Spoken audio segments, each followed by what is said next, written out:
This video is brought to you by Raycon True Wireless Earbuds. Stick around to hear more about them and also a special offer they're making available through my channel. Gamers, thank you for taking time out of your busy hot tub stream viewing schedule to be here today. You're making a big sacrifice and I appreciate it. I know I don't got the goods, but I do gots the news. So let's get into it. Here comes a very, very big story. This week, the rumor mill started circulating about the existence of a new PlayStation 5 exclusive Final Fantasy game that's being developed by Team Ninja. No, the other Team Ninja of Ninja Gaiden and Neo fame. The rumor originated from a leaker by the name of Souls Hunt who has a proven track record, and it was later corroborated by Imran Khan of Fanbyte Media, who even managed to chase down a name for the title, Final Fantasy Origins. The rumor mill suggests that this game will be a Souls-like in a Final Fantasy setting, though more accessible than a traditional Souls-like. So think Jedi Fallen Order more than Bloodborne. And yes, I know it's very weird referring to Jedi Fallen Order as a Souls-like, but that's a discussion for another day. Apparently the title is going to be a major feature of Square's presence at this year's all-digital E3, where they will announce an alpha test for sometime around July-August, so obviously this thing is pretty far along in development. Maybe we'll see a release date before the end of the year? Question mark? I don't know, that would be great.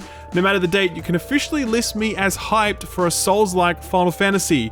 I'm gonna main either the Buster Sword or Wakka's Blitzball. Either one. Speaking of Square Enix, sales numbers have just come in for Outriders, and it looks like all of the launch issues didn't hit the bottom line. Square Enix announced that Outriders is, quote, poised to be the company's next big franchise, after 3.5 million players either bought or played the game in the first month alone. I say bought or played because Outriders was obviously a day one Game Pass game, which would have done a hell of a lot to pump those numbers up. The flip side is that the game was basically unplayable for people within the first few days of launch, and soon after that, a devastating glitch set in that would delete players' entire inventories, wiping out dozens or hundreds of hours of work. Despite this, Square claims that Outriders still achieved an average per-player playtime of 30 hours across the whole player base, which is pretty huge for a game like this since most people just play for the campaign and then log off. Outriders had plenty of problems, but underneath all of the mess was a really fun, balls-to-the-wall shooter without a lot of the bullshit that typically holds that genre back. Personally, I'm glad to know this franchise will continue. I just hope they do an early access period before they launch next time. Elite Dangerous got its long-awaited Odyssey update this week, and it did not go very well at all. The expansion is sitting at a 30% mostly negative rating on Steam at the moment, because, long story short, it's very busted. Players have highlighted terrible performance issues on a range of hardware, hundreds of bugs, terrible server stability, and a general dissatisfaction with the newly added content. The update added the ability to get out of your ship, explore planets, and even shoot in first person, but players are saying that most of this stuff just doesn't work, and when it does, it isn't great. The backlash was so severe that the developer Frontier Games had to issue an official apology on their forums, which apparently wasn't the first time they've had to do this. If you are planning on jumping into Elite, maybe hold off for a few weeks or maybe months. Sounds like they got a lot of work ahead of them. Alright, this is a feel-good story right here. TimeSplitters is coming back, baby! The news comes courtesy of publisher Deep Silver, who this week announced that a number of key members from the original studio, Free Radical Design, were reforming the studio, specifically so they could make a new TimeSplitters game. Free Radical's founder Steve Ellis was very excited, saying, quote, to finally be able to confirm the studio has been formed and that we have a plan for the next TimeSplitters game is incredible. While we cannot tell you anything more at the moment, we look forward to sharing information in the future. For all you youngins out there, TimeSplitters was a console shooter from back when we used to sit next to each other on the couch and play split-screen games. Before times. It was fast, it had great graphics, a unique sense of style, and it was just really fun. Ask anyone that played TimeSplitters back in the day and they will tell you. Anyway, very glad that this is happening. Given that the studio is literally forming at the moment, I don't think we can expect to see this anytime before 2023.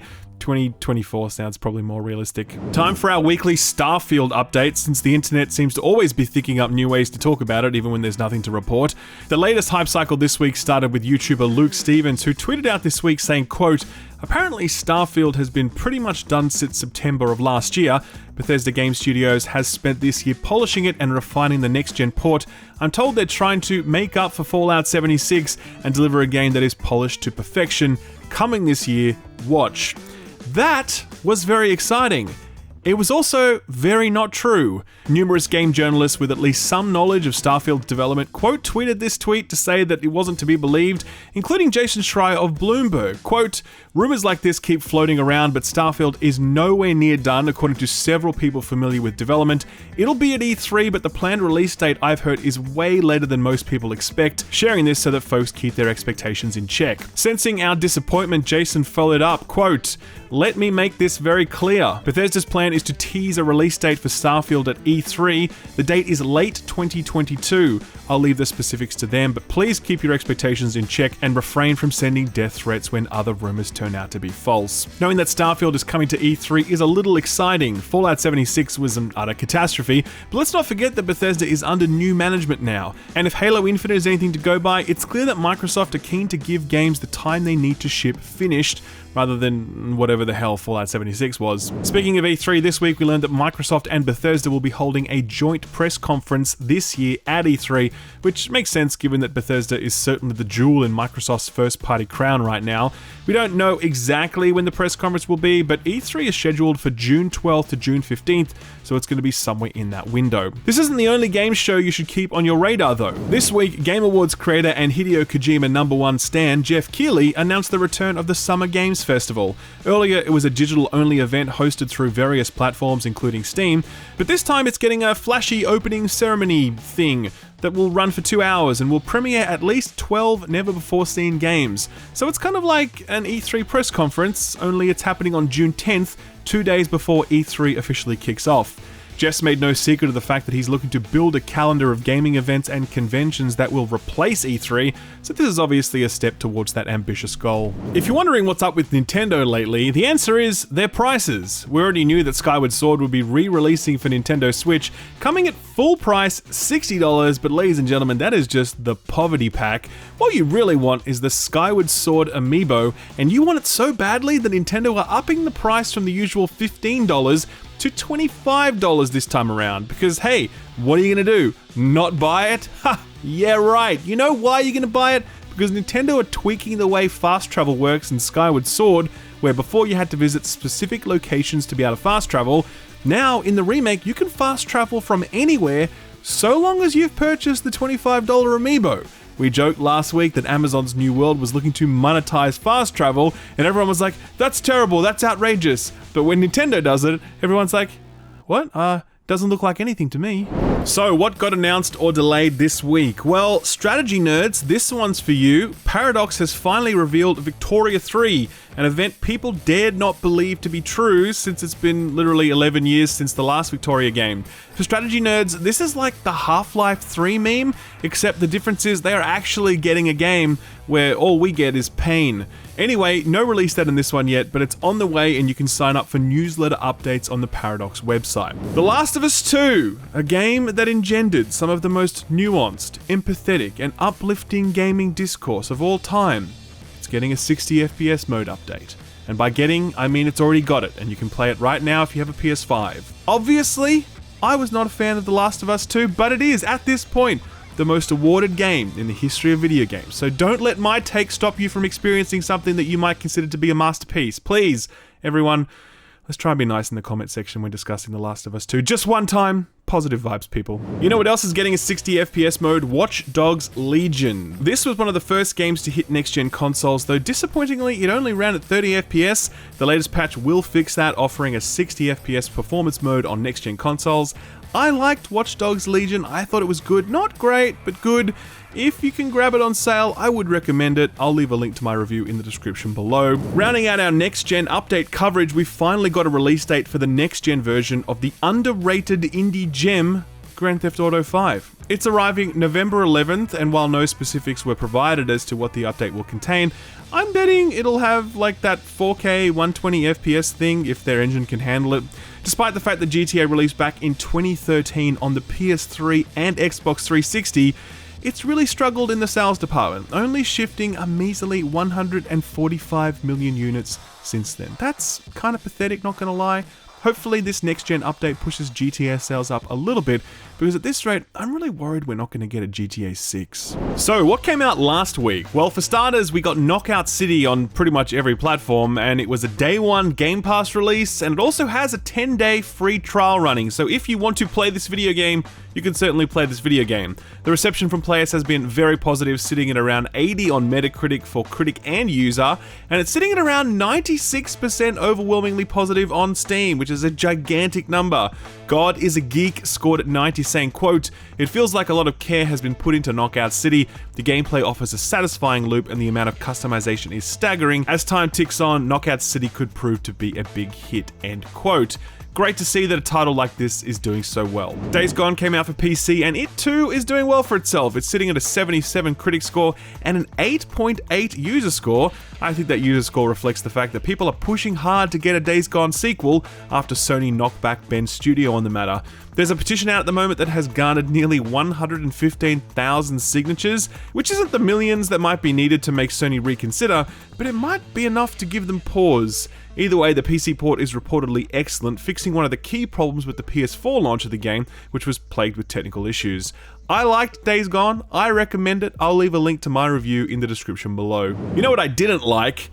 Biomutant, and I am not alone in that opinion. The game is sitting in the 60s on Metacritic, no user scores up yet, and while there are a number of positive reviews, it's clear that Biomutant wasn't the success everyone was hoping it would be. Well Played scored it a 75, saying, quote, "Biomutant's weird and wonderful world is a treat to take in, even when its diverse gameplay elements don't always hit the mark," end quote. While Push Square scored it a 40, saying, quote, "Trapped in the clutches of an open world from a generation past, its own ideas are thwarted by an overload of other mechanics and overwhelming menus," end quote. I don't score games, but I actually think 40 is about the right score for this. I do not think this is good. I really struggled to finish it, and I do not recommend it to you. If you would like to hear me make that point over the span of 26 minutes, click the link in the description below. So what's coming out this week? Well, to be honest, not a lot. Biggest release is today, Shin Megami Tensei 3 Nocturne HD Remaster. That's a mouthful. It makes its way to PS4, Switch, and PC. It's got great reviews. I have not played it, but I forgot to mention it last week, and Atlas fans were very pissed off at me. I do apologize. It won't happen again. One thing that has caught my eye this week was King of Seas. It's a pirate game, and I like pirate games after Assassin's Creed Black Flag, and this is an RPG pirate game set in procedurally built worlds. It's got some storytelling, plenty of customization, and plenty of action. I watched some gameplay and I thought it looked cool, simple but charming and fun. It's out today on all platforms. Other than that, man, Game of the Generation Maneater is coming to the Switch on the 25th. Oddworld Collection is coming to Switch on the 27th. And that's pretty much it. It's a very slow week, a bit of a calm before the storm given that June is going to be pretty wild. Put this on your radar.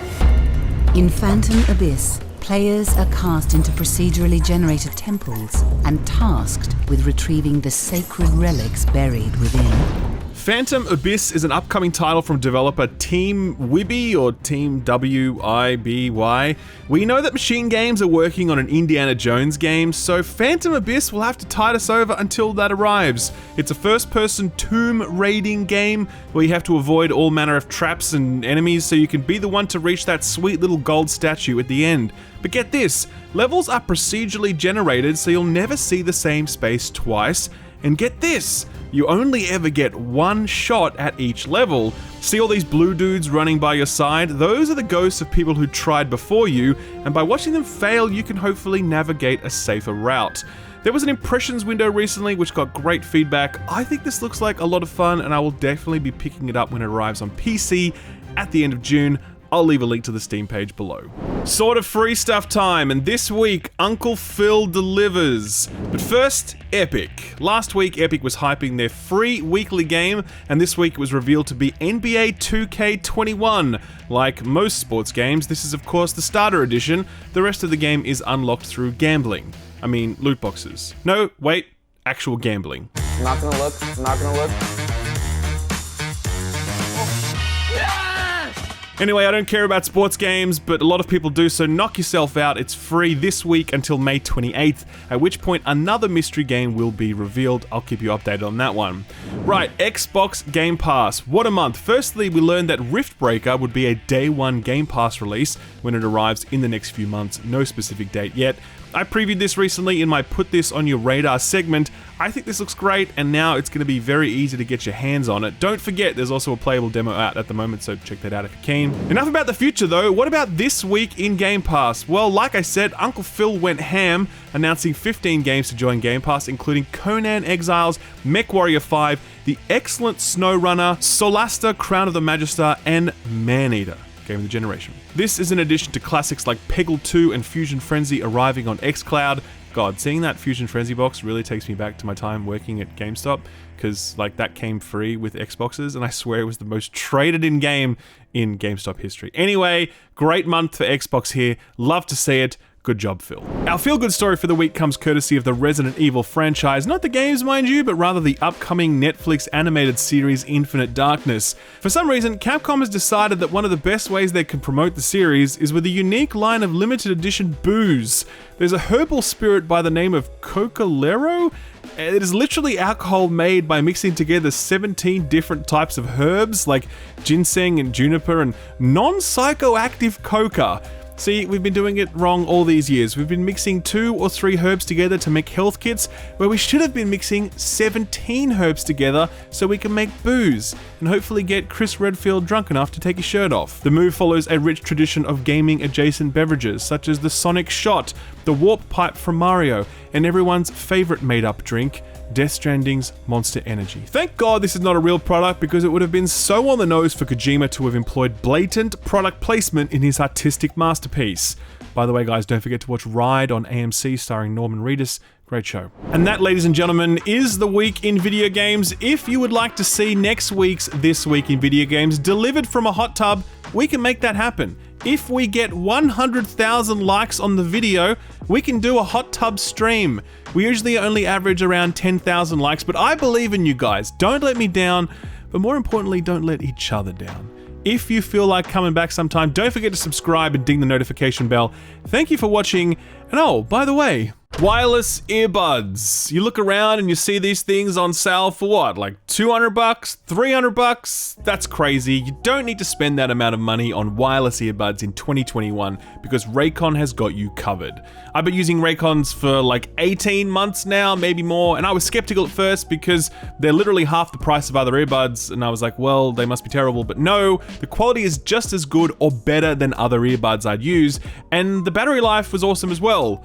Raycon's newest model, the Everyday E25 earbuds, are their best ones yet, with 6 hours of playtime, seamless Bluetooth pairing, more bass, and a more compact design that gives you a nice noise-isolating fit. See, the thing is, wireless earbuds are the sort of thing that just slot into your life and you always have them with you wherever you go, like wallet, keys, phone, earbuds, catching the bus, hitting the gym, studying in the library. Libraries still exist, right? That's still a thing. Point is, Raycons are going to be there for you no matter what you're doing. Best of all, Raycons come with a 45-day return policy, so you don't have to take my word for it. You can try them for yourself, and if you aren't happy, you just get your money back. Easy. To get 15% off your order, click the link in the description below or visit buyraycon.com/skillup. Thanks Raycon for sponsoring the video, and thank you for watching it. Thanks for watching my video. If you liked it, give it a thumbs up. If you didn't, give it a thumbs down so I know to do better for next time. If you enjoyed yourself, consider subscribing, and if you really enjoyed yourself, maybe consider hitting that notification bell so you never miss a video. You can see my patrons here on the left. They're awesome. They're amazing. If you want to join them, check out my Patreon page. Thank you again. I'll see you next time. Bye-bye.